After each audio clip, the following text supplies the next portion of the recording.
Good morning, ladies and gentlemen. Welcome once again to Real Estate Talk. I'm your host, Dave Pautsch of RE/MAX Integrity. This is 1580 KGAL. We are live this Saturday morning, broadcasting from the Albany Valley Talk studios of KGAL K-Show Radio at Silver Falls Dermatology, the old library building here in Albany.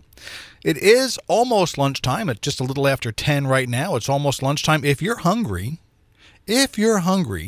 you want a taste on us. That's a $10 Quiznos gift certificate for the first person this hour to email dave@kgal.com and mention Taste on Us. That Quiznos certificate for the Albany Quiznos store. And that dave@kgal.com is not me. That's Dave Adams. If you want me, that's Real Estate Talk at kgal.com.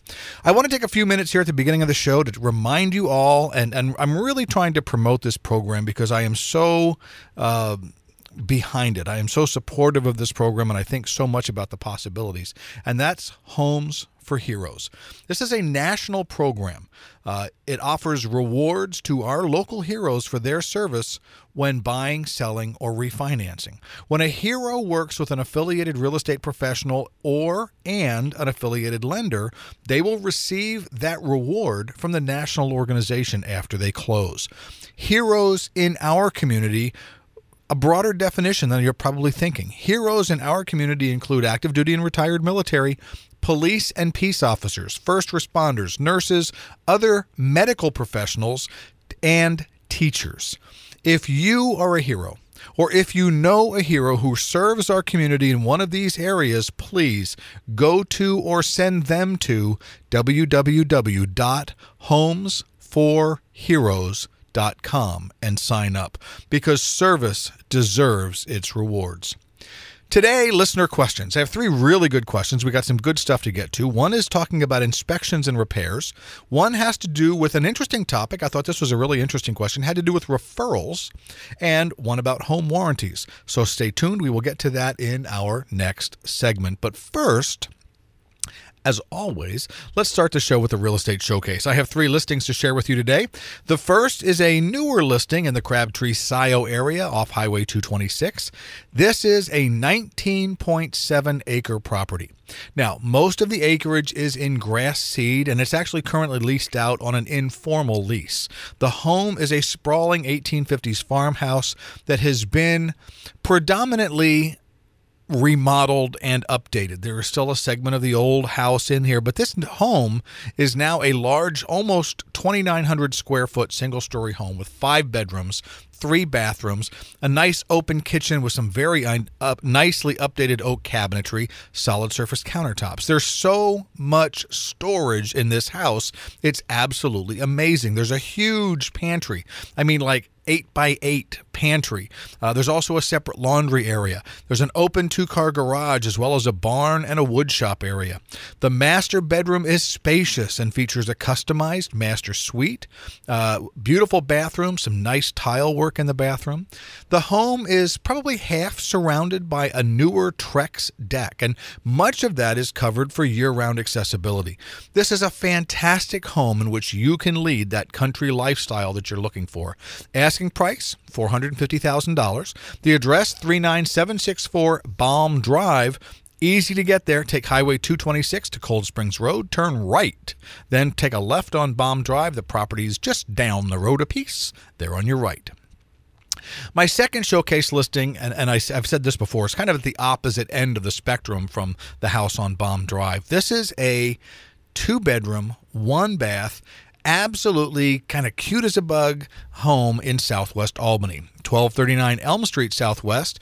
Very nicely maintained. Perfect for the first-time home buyer looking to take that first step on the property ladder.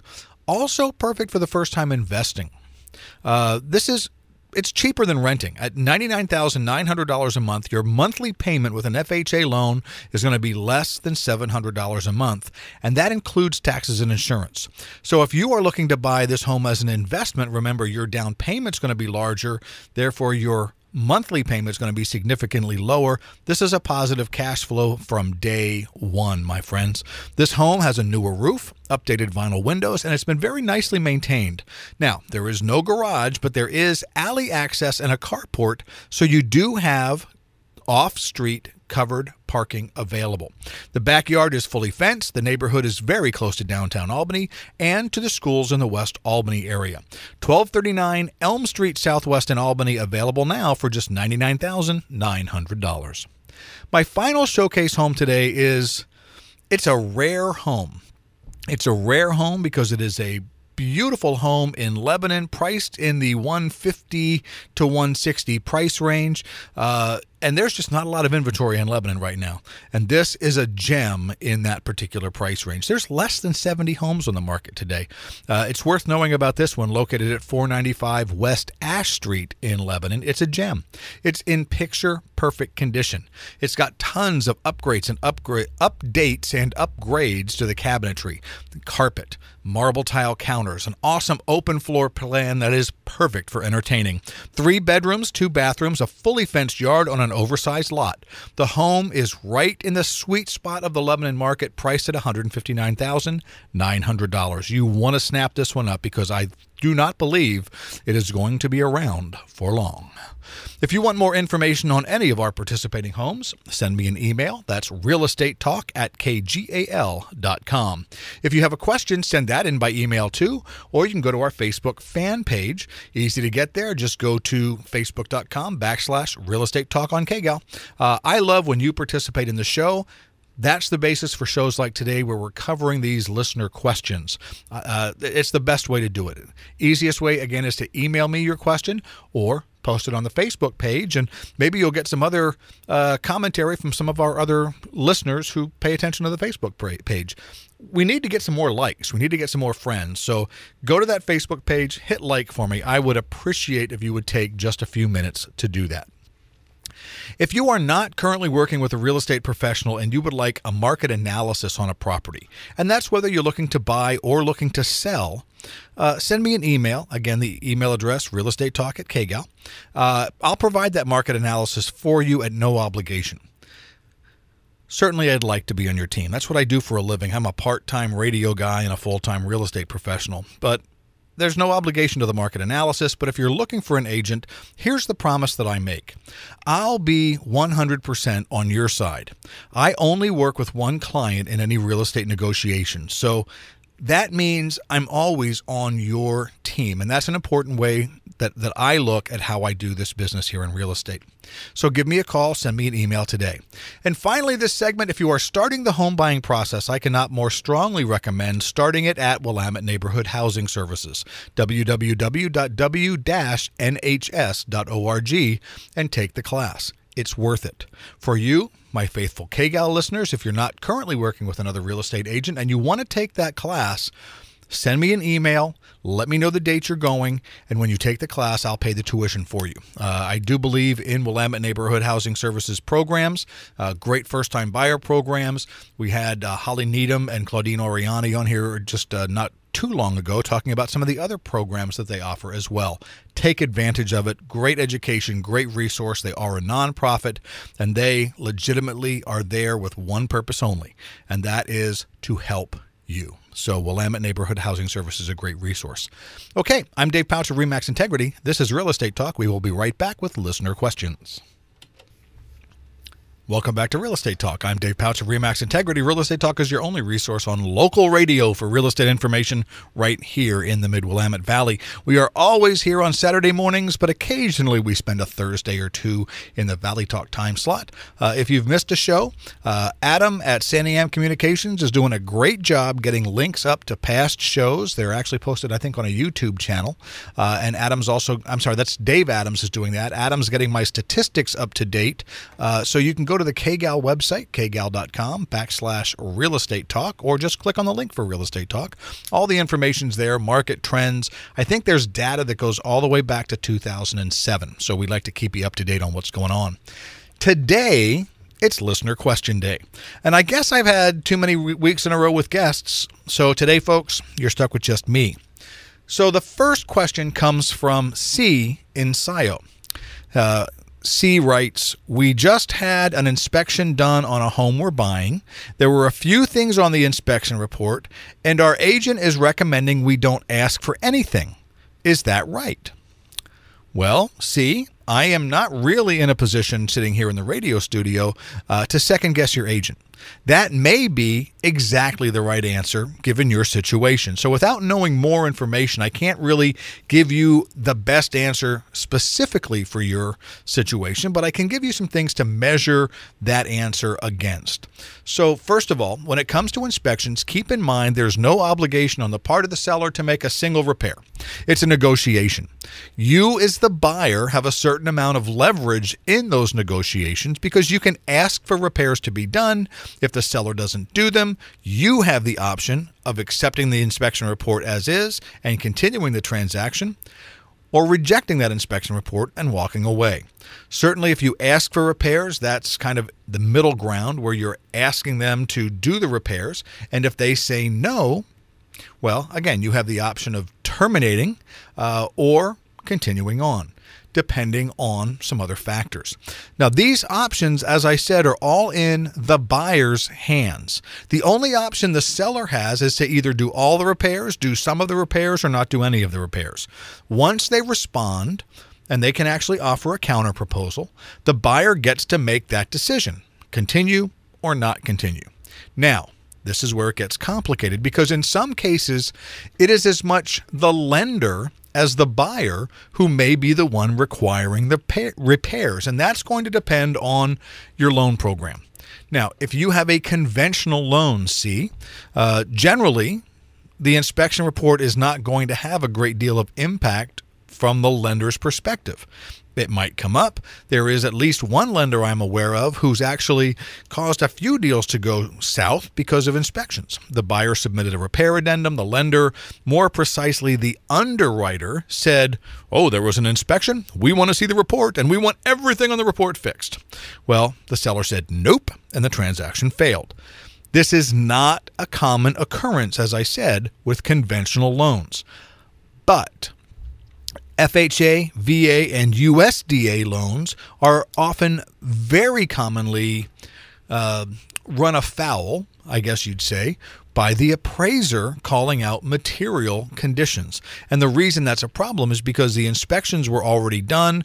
Typically, repairs may already have been done, and now the appraiser's coming and calling out additional repairs. So it gets a little dicey. It's an ongoing negotiation.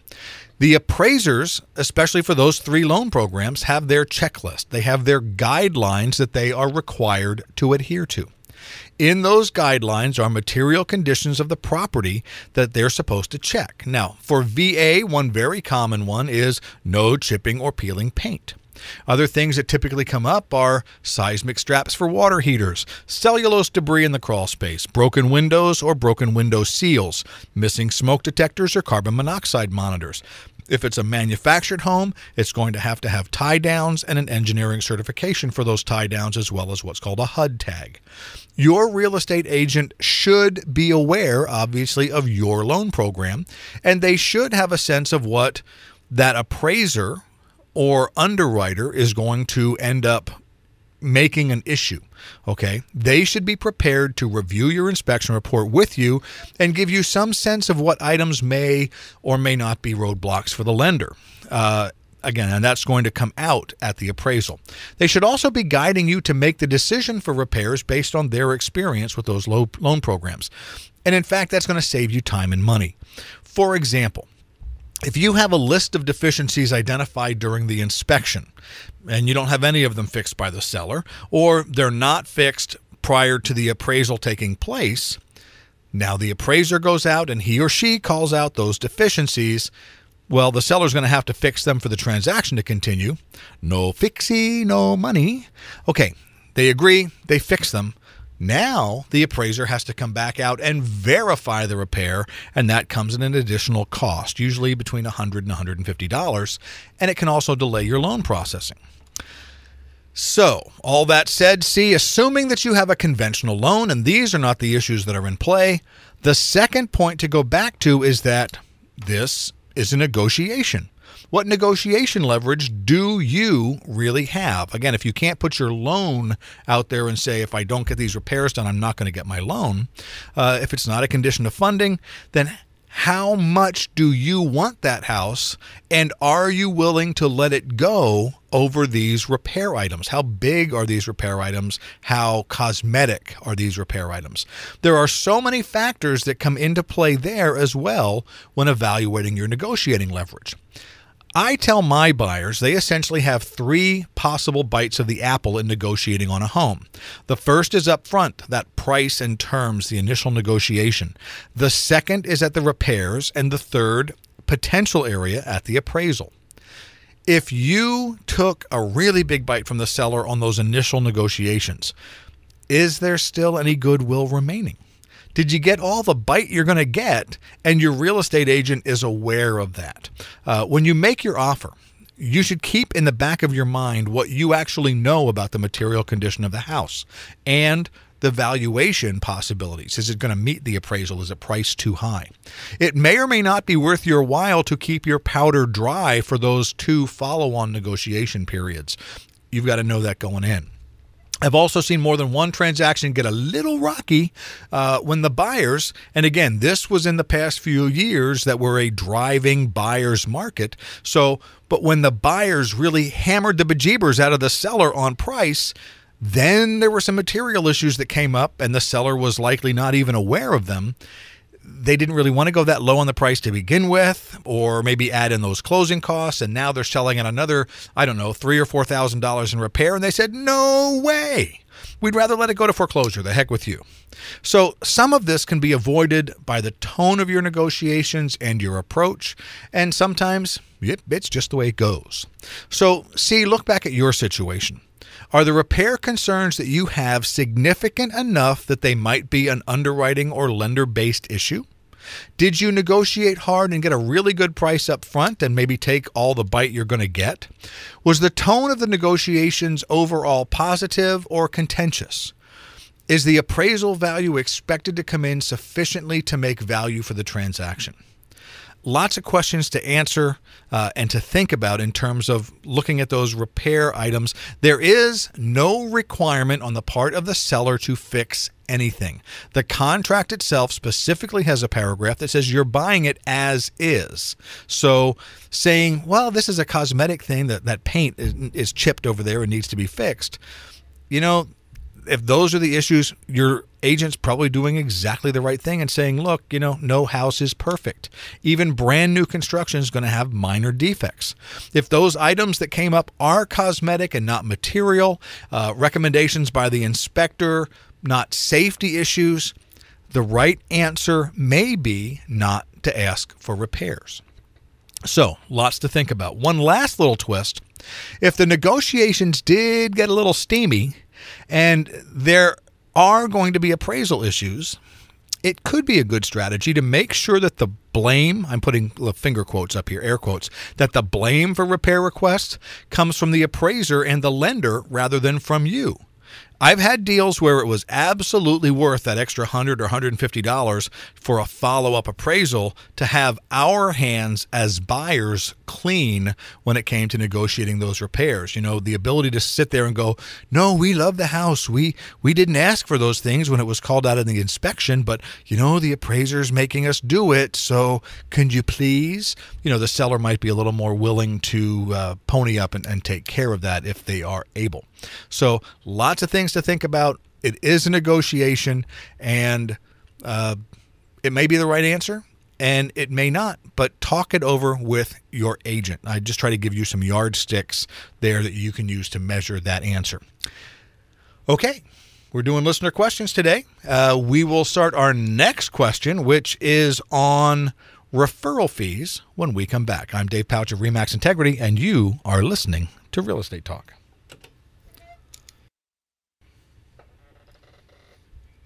And you are listening to Real Estate Talk with Dave Pautsch on Smart Talk 1580, and thank you for doing so. Welcome back. Today we're doing listener questions, and my second question comes from Kay in Albany. Kay writes, Dave, we're going to be moving out of the state. My good friend is a realtor in Grants Pass, and he is offering to help us find an agent in Sacramento. He says he gets a referral fee if we use whoever he finds. How does that work? It seems like a scam to me. Well, okay, that's a very interesting question, and actually not one I don't think I've ever addressed this issue before. So thanks for asking, and also thank you so much for listening. Referral fees are very, very, very common in the real estate industry. If I refer a client to another agent, I can get typically a 20 or 25% referral fee. And that means the agent to whom I refer this client will send me 20 or 25%, whatever we agree upon, of their commission.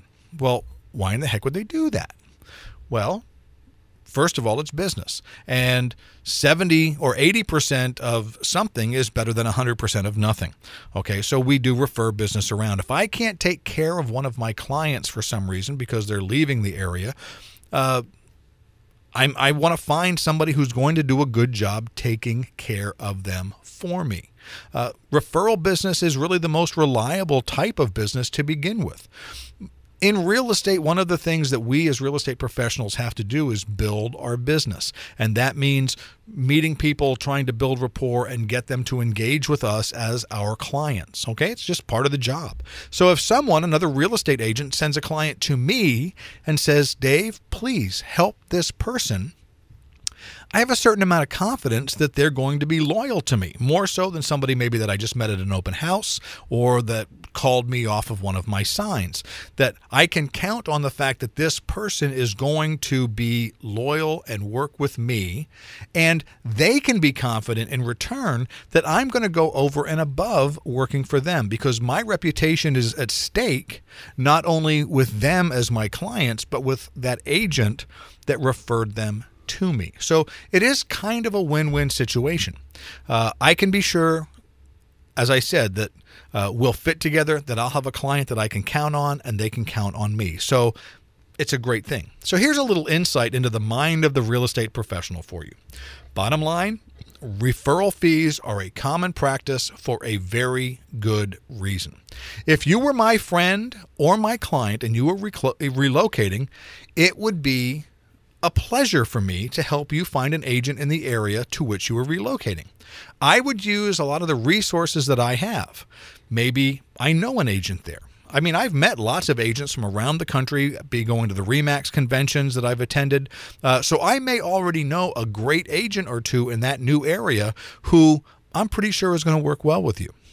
Additionally, I am a certified residential specialist. I'm a CRS. And within the CRS designation, we have a referral network that goes around the country with other designated CRS agents. So some people within our network will only refer to another CRS because they know that CRSs tend to be the top producers or the most professional. There's a higher level, there's a standard that you have to meet to get that designation. So they only recommend agents that have that designation because it's an immediate known quantity. In addition, I have resources within the RE/MAX offices as well. So if I don't know an agent, I'll use my resource network and I will interview 2 or 3 agents myself. I will make some phone calls. I'll chat with them on the phone a little bit. I will ask them, how much business do they do? And I'll try to get some insights into how they do business. How do they look at referral clients? How do they take care of their clients? I want to get a sense of how well they're going to take care of my friend, my family member, or my client. Once I find someone that I think is a good fit, I will arrange for my friend or my client to contact that person.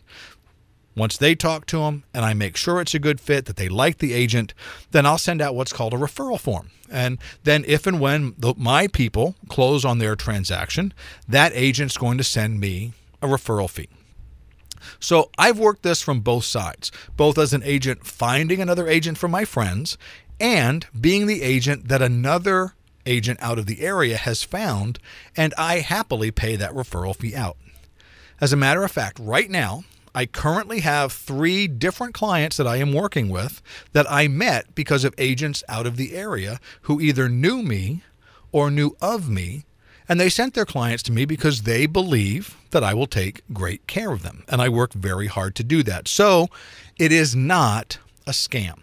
It's a very, very common practice. So to all of the listeners out there, If you have a real estate professional here that you work with, that you like, that you trust, or a family member who is a real estate professional and you want to help them, and you know someone outside of the area, we all appreciate the opportunity to help you out and to arrange that referral for you. It's good for us. It is a financial benefit to us, absolutely. But it's also good for you because I think it saves you as the client some heartache and some time finding a good agent up front that you know will work hard for you and appreciate you. Again, let me tell you a really quick story. There's some clients that I'm working with right now. Their son-in-law is a real estate agent on the East Coast. They have lived here for many, many, many, many years. They want to sell their house and move. They talked to their son-in-law and said, find us an agent.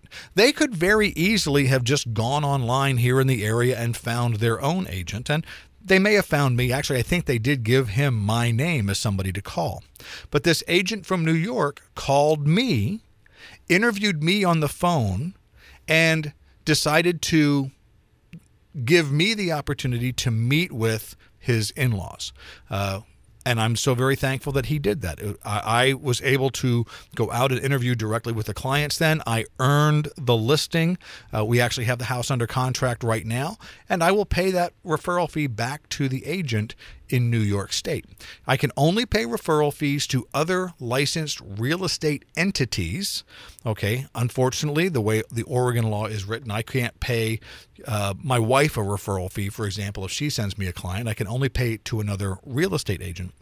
But again, if you have a brother or a cousin or somebody who is a realtor and you're thinking about maybe buying or selling, whatever, have them help you because it'll put a little bit of money in their pocket, but they'll take the time to interview and find you an agent who's going to do a great job for you. It is a very common practice in real estate. I highly encourage you taking advantage of it. So, Kay, thank you so much for your question. You know what? Let's go ahead and take another break now, and when we come back, we're going to talk about home warranties. This is Real Estate Talk on KGAL.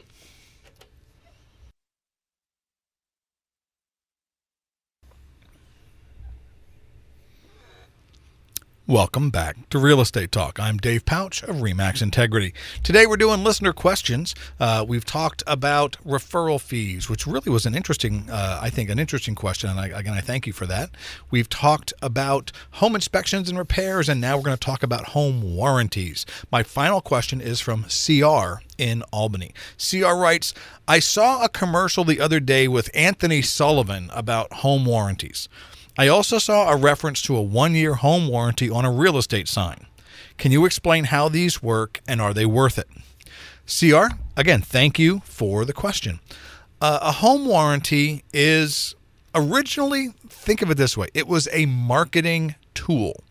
Home warranties are typically offered at the expense of the seller as a way to make their listing stand out from the other similar listings that were available. So originally when they started years and years and years ago, you'd have a house that had a 1-year home warranty on it and another one, the same house in the same neighborhood, same floor plan that didn't. The thought was buyers would be incentivized to take this house that had this additional warranty. Okay, good idea. Over the years, it's kind of morphed. It is something that buyers, in certain circumstances, expect, and even if it's not offered in the listing, they may ask for it. Here's the way it works. A 1-year policy is typically negotiated into the real estate contract to be paid for by the seller. The cost of that policy is going to vary a little bit from company to company. It's also going to vary based on the coverage. Think of it this way. There's a basic policy which covers basic home systems. That's going to be right around the $300 price point. If the home has air conditioning or a heat pump or something like that, then you're probably going to ask for an additional rider to that warranty policy that's going to cover that. And that's going to be about $400, maybe $405.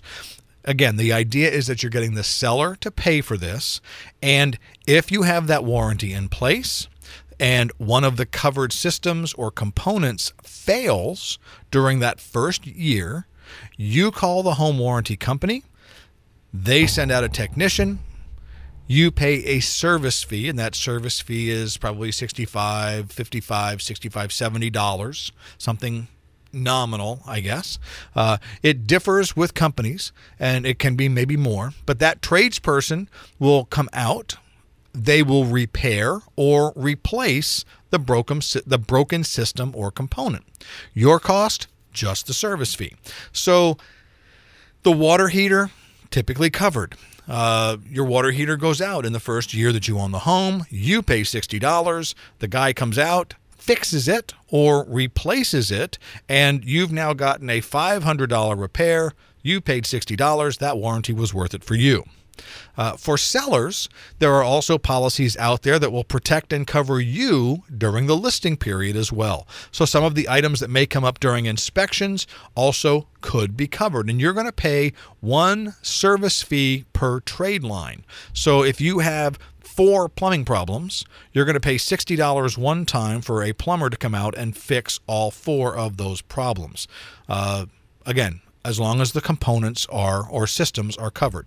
Now, there's a few things that you have to keep in mind and consider as far as whether or not a home warranty is the right choice. First of all, what's the age of the home or the age of the components or systems that you're concerned about? New construction homes, there are factory warranties in place. There's probably a builder's warranty policy in place. It may or may not be worth it for you to put an additional policy when it's already covered. Older homes, that's a horse of a different color. If they've had updates and it's got a new refrigerator and new appliances, well, you may want to consider whether you need that or not. It's going to depend on the inspection, perhaps. So you may want to negotiate it in and then be able to take it out. Older homes, if they've had updates, the components you're concerned about may be new. If not, a warranty could be a good idea. Big pieces to think about, big pieces to look at would be the furnace, the water heater, the appliances, and the type of plumbing that are in the house. So here's the thing. Read the brochure carefully. If you're considering getting a warranty, make sure that you know what is and what is not covered. You don't want to be surprised. You don't want to be disappointed when you call them and say, hey, I need you to come out and fix my FETSIT valve. Oh, well, your FETSIT valve's not covered in that warranty policy. The brochures are marketing pieces. They're a little tricky to read, so be careful and read the whole thing so that you are confident that you know what is covered in the policy that you're getting. Some warranty claims that I'm aware of that have been disallowed were the result of not being able to prove that the system or the component was in working order at the time the warranty was enacted. If the tradesperson comes out to look at the dishwasher and it's obvious that this dishwasher had never been connected, or something was broken that was so badly rusted out that it was obviously broken 3 years ago, they're going to disallow the claim because when the warranty was put in place last week, it's not working. Okay, it wasn't working when the warranty was in place. They're not going to cover it. So, for example, here's the trap you can fall into, and it happened to me. Recently, I had a client who had a problem with the water heater after they moved in. Unfortunately, the water heater had not been tested at the time of the inspection because of the circumstances.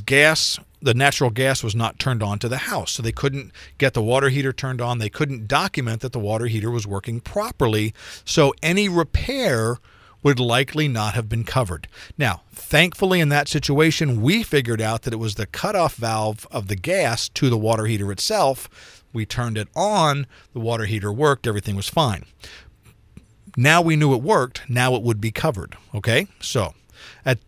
But that is an issue that you have to make sure you are on top of, as it could result in a denied claim.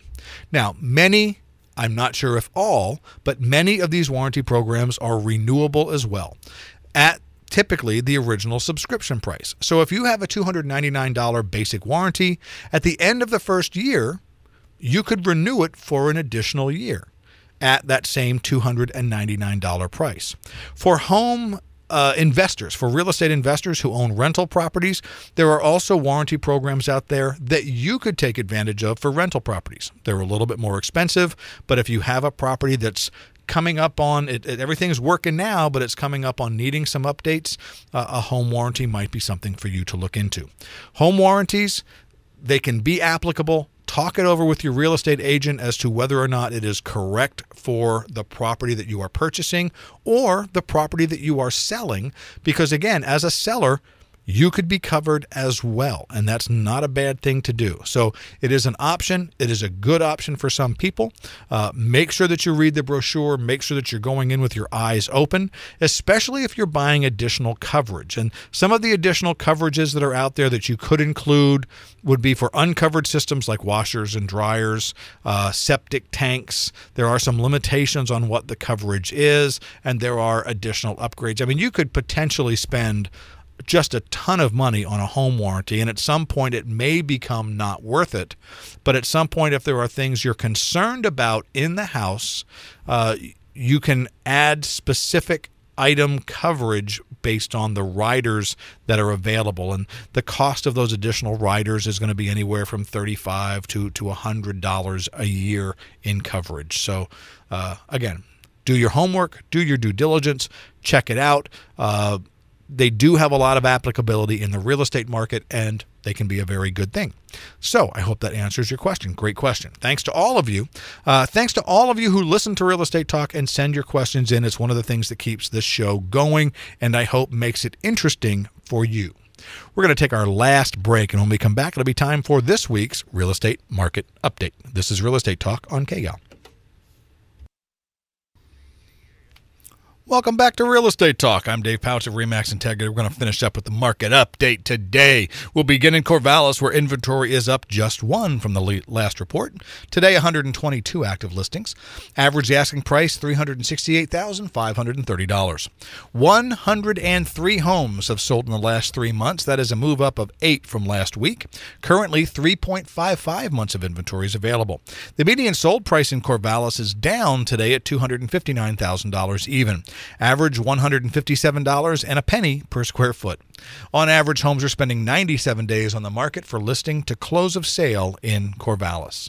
In Lebanon, 68 homes are available for sale today. That's down 1. The median asking price is up today at $157,250.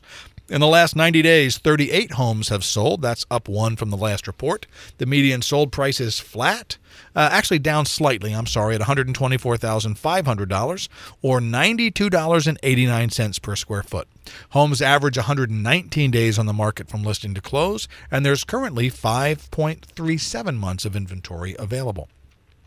Finally, to Albany, where inventory is up 4 with 196 active listings, still under the 200 listing threshold.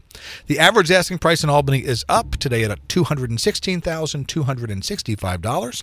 125 homes have sold in the last 3 months. That's up 8.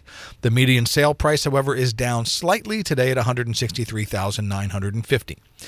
Homes spend an average of 131 days on the market from listing to close, and the average dollar per square foot value in Albany is down at $104.25. Today, 4.7 months of inventory is available in Albany. Oh, excuse me. Sorry about that. A couple of things I wanted to say about the market update. I post on the Facebook page a breakdown of months of inventory by price category. And I think that's a really important series of statistics for people to look at. If you are in the market today to buy or to sell, you want to know where the best leverage is for you. And if you're close to a threshold amount, and I break it down by 0 to 149.9, 150 to 199.9, 200 to 249.9, 250 to 299.9, and above 300 in each of the 3 markets, Albany, Lebanon, and Corvallis. So if you look at the overall statistic, for example, right now in Lebanon, 5.37 months of inventory. But if you're under $150,000, that's 3.32 months of inventory. And that's a big difference from being over $150,000, where there's 8.25 months of inventory. So if you're close in that threshold, it may drive you to adapt your price, because folks, you want to fish where the fish are biting. That's really the point. In Corvallis, for example, almost any price category is good, but it gets tough above $300,000. It's 6.8 months of inventory. In Albany, if you're under 150, $300,000 price point, there's 2.56 months of inventory. If you are under $250,000, you're still under 6 months, 5.85 months of inventory. But once you cross the threshold of $250,000 into the $300,000 price range, almost 12 months of inventory is available. So that market changes based on price range, and I think it's a great series of statistics for you to pay attention to. And again, that's the market update. A couple of quick business items. If you're thinking about buying a home, Willamette Neighborhood Housing Services is a great place to start. www.w-nhs.org. If you are a listener of this show and you want to take the home buyer education class, let me know here, realestatetalk@kgal.com. I'll pay the tuition for you. I believe in the program.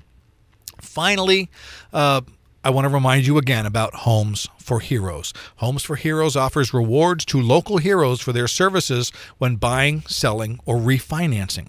When a hero works with an affiliated real estate professional and/or an affiliated lender, they receive a reward from the national organization after they close. Heroes in our community include active duty and retired military, police officers, peace officers, first responders, EMTs, firefighters, nurses, medical professionals, and teachers. If you're a hero, if you know a hero who serves our community, www.homesforheroes.com. Go there, sign up. Service deserves its reward, and we want to help. You'll find us here every Saturday morning on Real Estate Talk, talking about those issues that are important to you. I'm Dave Pautsch of RE/MAX Integrity. This is Real Estate Talk every Saturday morning on 1580 KGAL, Lebanon, Albany, and Corvallis.